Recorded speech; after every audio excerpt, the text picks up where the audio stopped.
Isang mapagpalang araw po sa ating lahat. So, tignan po natin ang sakit ng tao na nagpatawas po. Siya po ay galing abroad at ilang buwan lang po siya sa abroad at umuwi din po agad.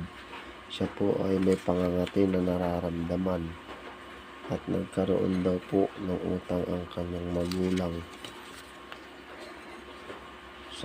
sa babae at hindi pa daw po sila nakabayad. So, kilala daw po ang babae na may gawa sa kanilang baryo.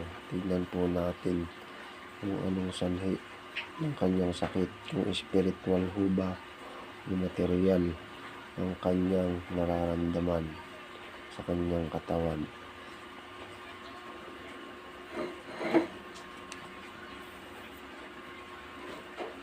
Po. Tingnan natin sa tawas, sa kapil, galit sa babae, kaya po siya nilagyan ng pangangati sa kanyang katawan.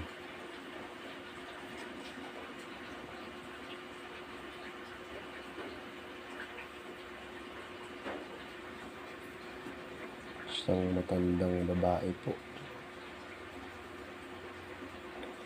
ang may gawa.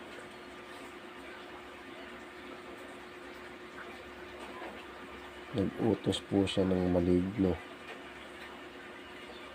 para gambalain ang kanyang pamilya.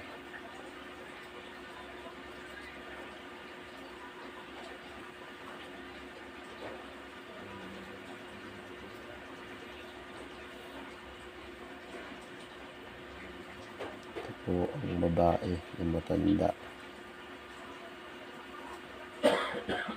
Ito po ang kanyang tangan na maligno.